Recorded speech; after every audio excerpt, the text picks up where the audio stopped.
Hey, welcome to my channel. I'm Jerry, and I'm here for the next installment of my ongoing episode-by-episode review of The Mandalorian Season 2. So I'm first going to start off by, saying excuse me for my surroundings and the lighting and the audio and everything. Just like I've said in other ones, I'm brand new to doing these videos and going over this information, so please bear with me. Anybody have any suggestions, recommendations, leave in the comments below. I'm open to positive criticism. All right, so we're up to next episode is for season 2, Mandalorian, episode 6, which overall, for if you're counting season 1 and season 2, is number 14. And this one is called The Tragedy.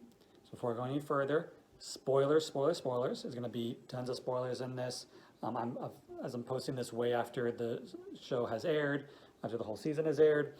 I'm not too worried about spoilers, but still want to get that spoiler warning for those who are waiting to watch it.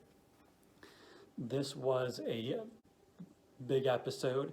It was lengthwise, as far as runtime, is the shortest episode of the season, but I think that has a lot of information in it, a lot of really great stuff, a lot of big payoffs, a lot of fan service.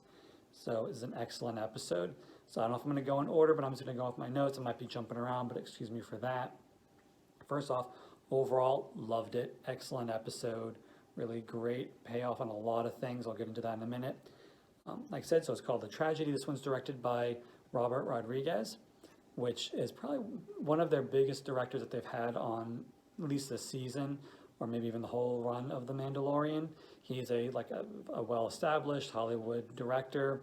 So he's done a lot of different things. I didn't make a list of his movies, so I don't want to mention the couple that I can think off the top of my head because I know they're not the biggest ones. So, but Robert Rodriguez is a big director, and I think they went with him because this is such a big episode. It gets a lot of information, a lot of payoffs, things like that. So really good. So we'll go right into that. So first thing is that so it picks up obviously from last episode where the Mando or Din is told to bring Grogu to the big rock on this outcropping on the planet. Which again I didn't write down the name. I'm so sorry, guys.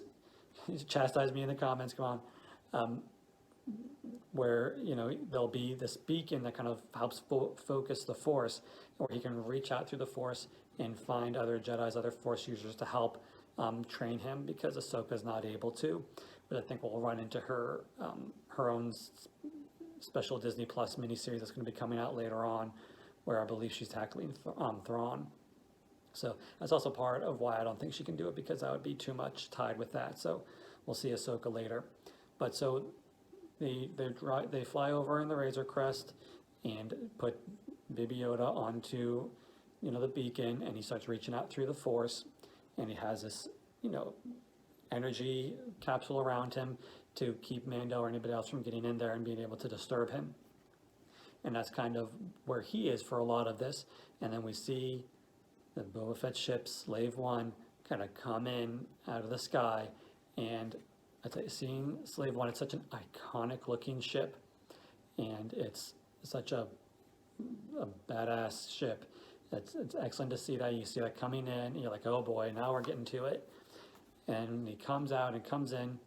We see, we only get to see Boba Fett. He's still kind of done up in his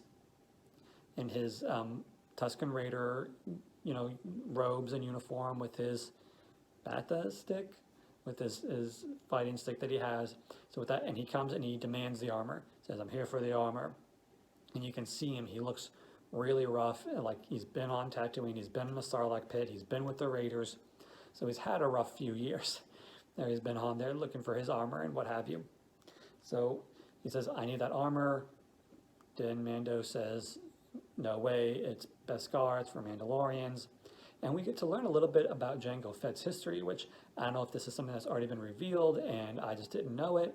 But it's really cool to find out that Jango really was a Mandalorian, and he was a foundling, just like Din Djarin. So just like our star, he was a foundling, and so he fought with the Mandalorian. So he's a true Mandalorian in that regard. So that armor that he has. So really, Boba is and isn't a Mandalorian. He's never, like he even says in this episode, he never pledged allegiance to them. He wasn't raised with them. He had his first, however many years that we see him in the prequel trilogy, like 5, 6 years old. His first handful of years, actually, it's probably a little bit older than that. It's probably more like 8 or 9. But anyway, those first years, he was raised, on Kamino with the cloners, with all those clones, and with Jango, his dad. So he wasn't really raised Mandalorian, but he is still kind of being a clone of a Mandalorian. He is still kind of a Mandalorian. So then, while they're having this dispute, we see the stormtroopers kind of coming in to take Baby Yoda, to take Grogu. And so then they make a plan. They team up to protect Baby Yoda in exchange for the armor. And then also, I kind of missed her. We get to see what happens. A big payoff from last season is Fennec Shand, and we get to see what happened with her. There was that kind of end of the show post-credit scene where you see her laid out, presumably dead, on the desert of Tatooine, and a mysterious figure comes up to her body.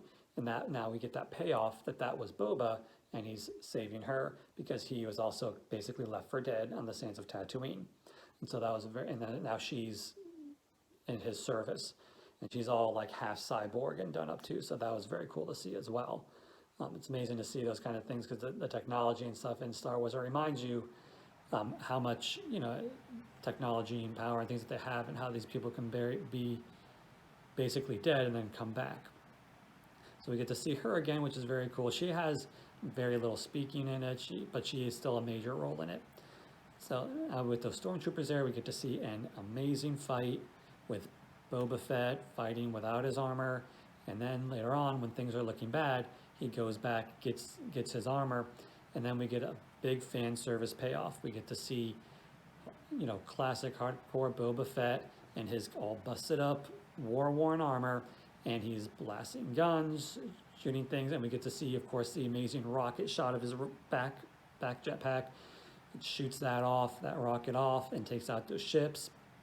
So we get to see amazing fights, both with and without the armor, from Boba Fett, which is a big fan service, a really great, fun, action-heavy. Well, that was a lot of fun. Next big thing that happens, which is a big thing for the overall show of The Mandalorian, is the Razor Crest gets blown to smithereens. It is not going to get fixed after that. So that's going to be really interesting to see where they go from there, because in the show, now that Boba, Fennec, and Din are all working together, they fly off in Slave One, which is great to see more of that. I always like to see, like I said at the beginning, I like to see that ship. So we get to see more of Slave One. But now in season 3, or after him and Boba Fett part ways, what is he going to be flying in? Is he going to get a brand new ship, or are we going to see another version of the Razor Crest? Which is a good chance, because they're selling toys and things of the Razor Crest, so they're not going to throw that money out the window. They're probably going to have another Razor Crest. Or then again, there's always, they could always just have a whole new ship, and now he gets a new one. So it'll be interesting to see where they go with that. But that was a surprising thing when they blew up the Razor Crest after all of this stuff they've done throughout the first season, the second season, making people care about the ship. That's one thing with Star Wars, is they make you care about the ships, which is, I don't know how they do it, but you see these ships are such iconic designs, are such quickly recognizable. They're amazing designs, and people start to really get their own personality. And so we like to see that, and to have that destroyed was a big hit. And Mando goes through that, the wreckage of that once things settle down, and gets that Beskar spear, which you watched my last video, which if you haven't, go check it out. Go watch that other video. I mentioned that that Beskar spear, that's definitely an icon. That's definitely something that's going to be used later. It's an important piece because it's something that can stop lightsabers. And as we see at the end of this episode, they show again Moff Gideon with the dark saber, and so we know that he's not afraid to pull that out and use that. And I think that there's going to be a fight with Moff Gideon and Mando. Moff with the dark saber, Mando with the Beskar spear. That's the only thing that can stop a lightsaber, and they are going to go to town. All right, so let's see what we have here. Also talking about things at the end of the episode. It's talked about Moff there at the end. So another big reveal thing here, and then part of the name of this episode is A Tragedy, and I think what that's referring to is a tragedy that Moff Gideon and them are able to capture Grogu and put him in cuffs and restraints. They stun him, and he is now in the possession of Moff Gideon and the Empire, and that I think is a tragedy. But to get him back, we get a nice little cliffhanger where we get to see Mando went back to Navarro, and gets Cara Dune, gonna help get his old buddy Miggs Mayfield, the one who was on the previous season, is gonna come back and help them. They're gonna break him out of jail, and they're going to help get Baby Yoda out of Moff Gideon's hands. All right, so then the last thing I'm going to mention, I have my notes again out of order, is we get to see these dark troopers. We only get to see them very briefly. They fly down, grab Grogu, and then fly off, so we don't get to see them in action. But I'm sure we're going to get to see them in the next episode or in the next couple of episodes, because those guys looked really badass. I'm going to save for when we get to see them in action to say what I think that they look like. But tell me when you first saw them, if they didn't reminisce, if they didn't click something in your head about a whole nother franchise completely unrelated to Star Wars, and we'll see if you guess what I do. If you do, I'll definitely comment on that. So this video is running a little bit longer than my other one, so I'm going to stop it here. Excellent episode, one of my favorites of the season, though every big episode in this season 2 has proven to be bigger and better than previous ones. Just seeing Boba Fett in action like that, getting that big payoff, getting to see him in the armor again, that iconic armor, was really great. I do hope that the armor was looking pretty rough. I hope he's able to clean it up and get it to look a little bit nicer again, especially since he showed how much he cares about the armor. It's his connection to his father. Even though he is a clone, he doesn't associate really as a clone. He associates as Jango Fett's son. So hopefully we get to clean that up, because I think that'll look very good cleaned up.